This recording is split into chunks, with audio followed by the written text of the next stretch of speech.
Welcome back to the channel, everybody. I'm Connor O'Reilly with Team Lone Star Disc and Team OTB Discs, and I'm excited to roll out my third sponsor for the 2024 season. I've got a new bag sponsor. I'm going to be carrying Discology bags for the 2024 season. They're a company founded in 2020 with dedication to a quality product at an affordable price, and this icon bag right here in the crimson red only markets at I think $140, so quite the snag for a bag that can carry all that and more. I know a lot of you guys have asked for an in the bag as one of the next videos to drop, so here it is. Not only are we announcing the new bag sponsor, but I'm going to show you guys what I've been throwing so far this off season. A lot of people like to start with the putters for their in the bags, and I'm going to keep it traditional. I'm going to do the same myself. Start with my putting putters. I've been putting the V2 Blue Bonnets with that Artist Series stamp. Nice, deep hand feel, overstable finish every time. Grip the chains like no one's business, truly. And they're firm in the hand, so loving the Blue Bonnet. Then next, in these vertical pockets, I got some of my flatter approach discs, starting with the Artemis. The Artemis is a disc that I've really found a liking for those dead straight, power grip backhand approach shots. Try one out yourself. That one's in the Alpha Plastic, by the way. Two Horny Toads are in my bag at the moment. This is a disc I've been leaning on more so than almost any so far. Really a disc that anyone can throw, whether you're a top level player or just learning how to play. This one's in the D2 plastic. This one is in the new Alpha Glow, a stiff premium plastic that glows all day and all night, truly. Really love the Horny Toad, forehand, backhand, overstable finish every time. Very much like a zone type of disc. All right, now we're gonna come over to the side pouch, secret action. And what do we have? We got 3 pennies. This is the penny pouch right here. Starting with the most understable is gonna be my V2 penny putter. This one's good for shorter shots, ones that you need to flip quickly or shots where you can't get too much arm speed on it. V2 penny putter. They just recently started the Delta penny putters. This is a D2 penny putter. It's gonna fly just like that Alpha one stability wise, but with that putter plastic feel, it's gonna grip the ground a little bit better and be nice in those wet conditions. Just put this in the bag, thrown it a couple times, already in love with it. And if you watched my Vlogmas series, you've seen me throw this Alpha penny putter quite a few times. Such a dependable disc for playing straight lines on power or on touch. As long as you're clean with the swing, it'll fly that angle you put it on.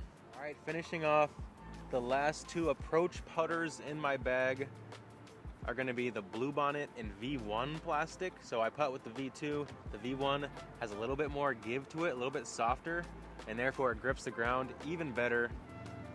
A little bit extra stability on these guys I've found as well. This one's also in that V1 plastic. It's going to be the Bull Snake. Very unique, overstable, rounded edge approach disc.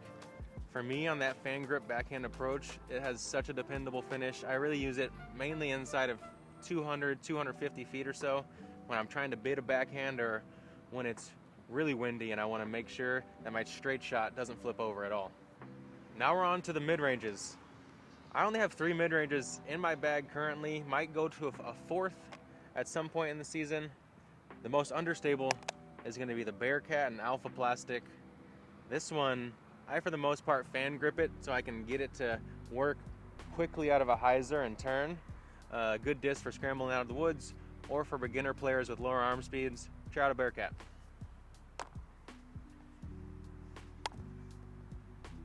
Next in stability is going to be the Texas Ranger. This one's in the Charlie plastic. Beautiful see-through clear. Y'all know that's probably my favorite plastic. If I could choose a color, this is going to be it right here. And these are one of the most dependably straight flyers on the market. For me, when I release it on a power hyzer, it wants to stand up to straight and just penetrate on that dead line.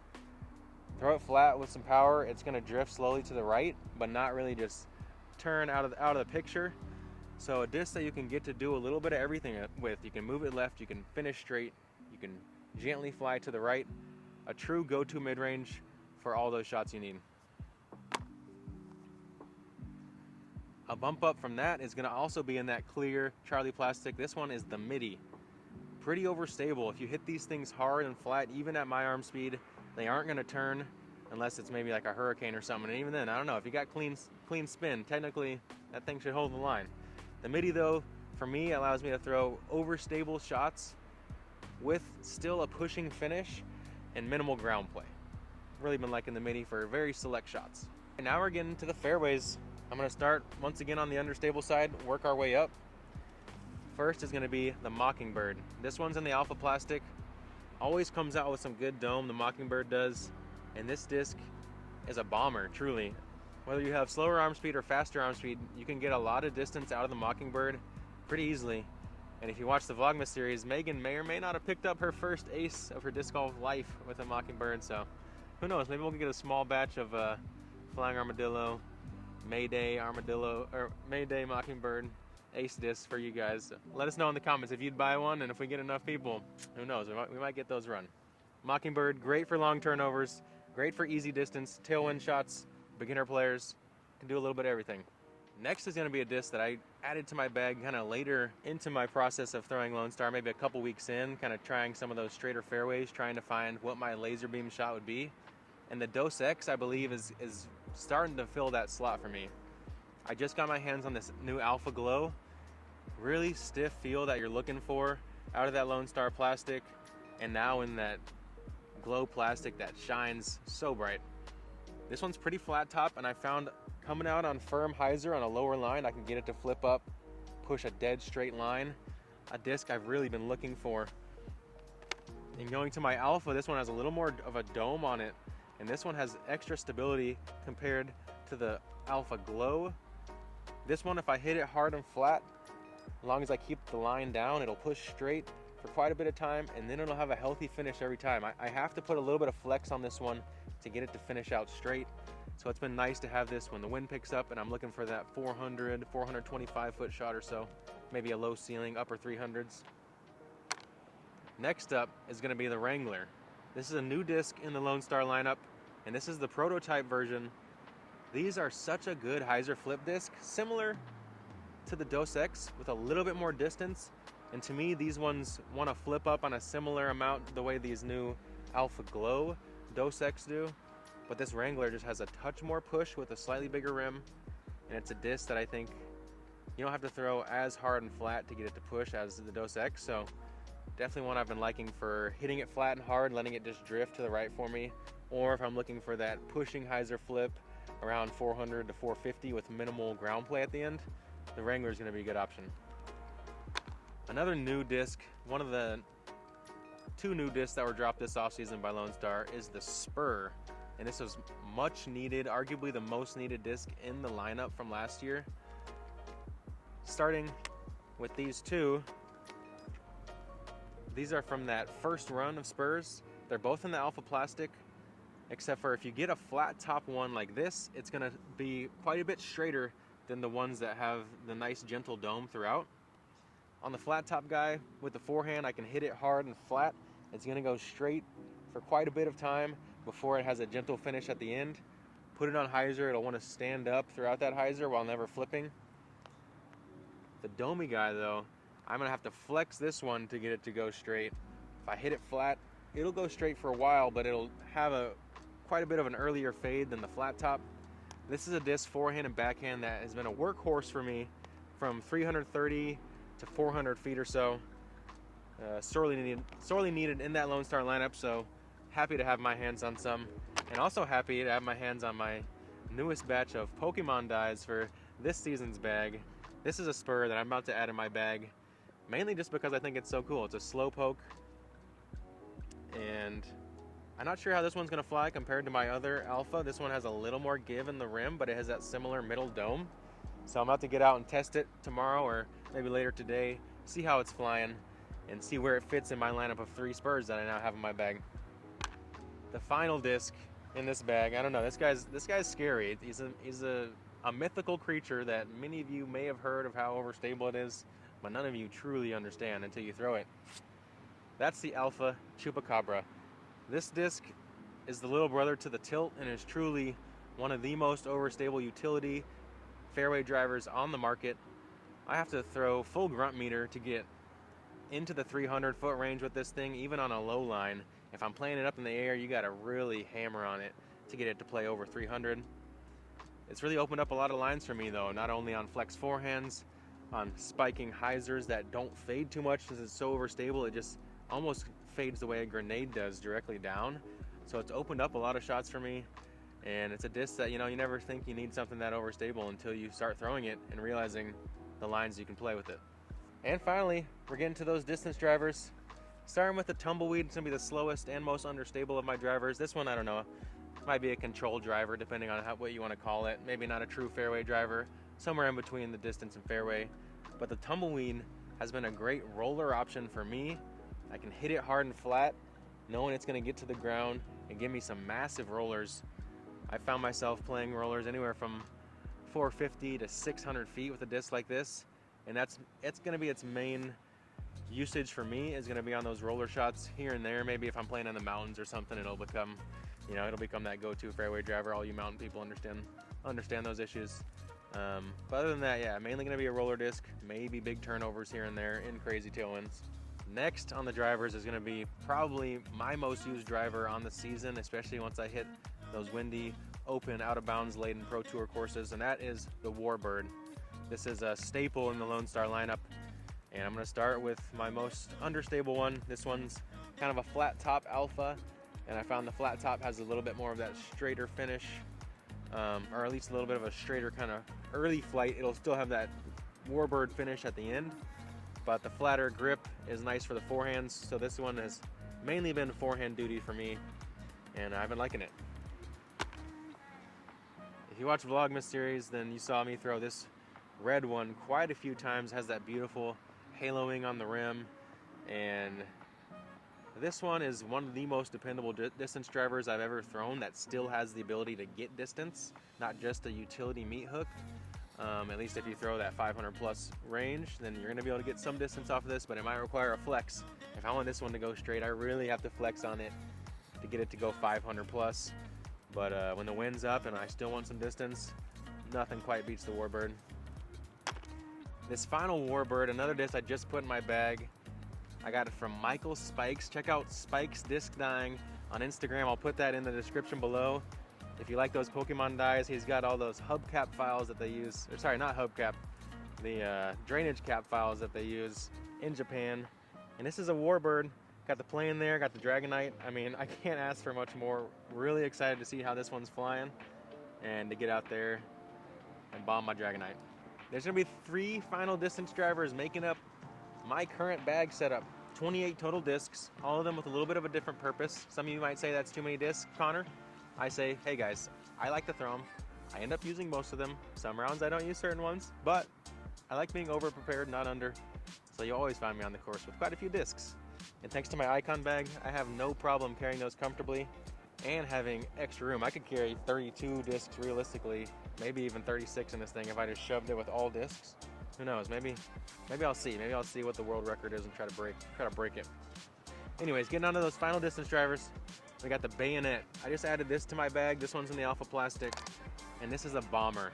Added distance in comparison to the Warbird, slightly bigger rim, easier to grab that distance without having to flex it, and it's complementing the Warbird incredibly for me. I'll probably end up with multiple of these in my bag as I season this one in. So look for me to really lean on the Bayonet when I need distance and I'm not too worried about flipping it over, even though these have great integrity. The -2.2, I'd say, is a bit misleading on the Bayonet. I'd call it more of almost a 0.2, truly. Next is gonna be the Alpha Seguin. This disc has some of the most integrity in the lineup. On a backhand, I'd argue it's definitely up there. I'd akin it to those overstable kind of PD2, Nuke OS type of discs that a lot of people love. So if you want something big rim, stable in that backhand, made right here in the US, Texas-made plastic, try a Seguin in Alpha Plastic. It's gonna have massive skip potential with that stiff plastic and that large rim, as well as the overstability. And it's gonna have quite a few uses. Last, but definitely not least, this is the most overstable disc in my bag. Sorry, the Chupacabra beats this one, but in terms of the fast discs, this one is definitely up there, and it's not too far behind the Chupacabra, honestly. And that's the Tombstone. This is that new Alpha Glow. Nice flat top. The reason I like this over the Seguin for forehand is because that flat top is a bit more comfortable in the hand. Similar rim width though, so you can get those big skips out of it. You can play it on flex shots, you can play it into the headwind, and it's not going to think about turning unless you turn it out of your hand. One of the cool things about this Icon bag is you have this big Velcro patch in the front. So, you know, I got my Lone Star Championship, got my Discology logo. Shout out OTB Discs, only the best, truly. Got the little astronaut here, you know, got to rep Texas. And what else we have? We have a mini pocket here in the front. Put your mini marker, very crucial. Storage-wise, on the sides, we're going to have some extra storage. We're going to have these big tall pockets on both sides. And in this one, let's see, I got one towel, two big towels. And then we also have this kind of side pocket right here that you guys can see. And it's got some elastic. It's a space to hold your phone, space to put maybe a little first aid. Put your keys in there. Also have a couple marker holders right here for your Sharpies. Tons of room in these side pockets. Let's see what the other one's got. You know, definitely a spot for your rain jackets. Oh wait, since I'm this over-prepared guy, like you said, it might be sunny right now, but hey, Texas has a lot of mood swings weather-wise, so got our gloves. Usually I only use the left one, keep the right one for throwing, you know, but you gotta have them. Another couple towels attached here to the bag. What else I got in here? There's another one of these pouches. I got insect spray in there. Got some emergency finger glue, you know. Got a drive bag for backup chalk. Also got on these couple clips that you have in the back. Great for clipping on your towels. I've got my chalk bag right there. Always got to have the chalk on me, y'all know. What else do I have? I think we're kind of getting down there to the end. We showed you guys the penny putter pouch. And this last side pouch right here is gonna have a pocket specifically sized for your rangefinder, and it has elastic, and it doesn't quite go all the way to the bottom, so you're not gonna be setting your bag down and it's gonna be hitting the ground. It stops a little short, so that rangefinder is gonna be protected at all times. And there's also a lot more room in there to throw your water bottle, slide some snacks in there by the rangefinder. I don't have any currently since I haven't played a real round in here, but the snacks are gonna be crucial. Having storage for water on both sides if you want to load it up. Having storage for discs on both sides if you want to load it up.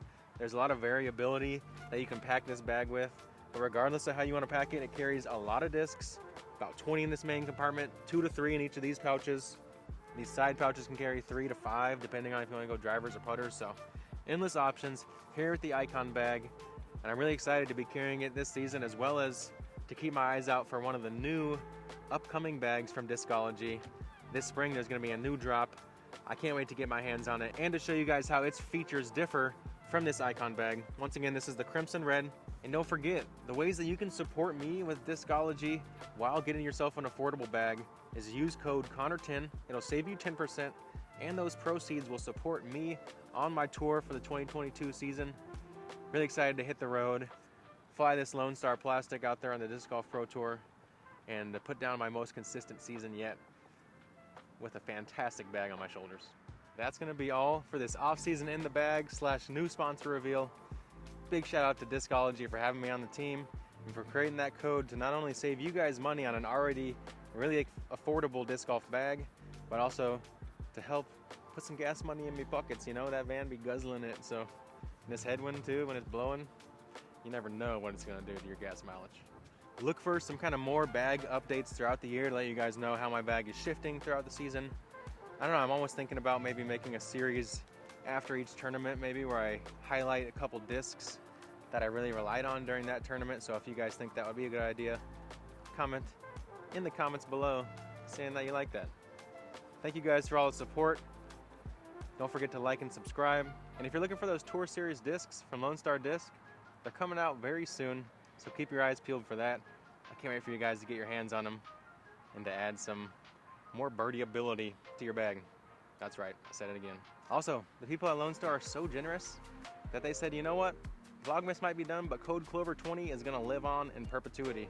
So keep using that code, keep saving yourself 20% on those Texas-made goodies.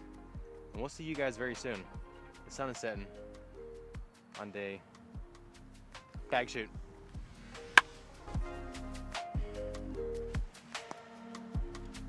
Home run. New bag. Who dis?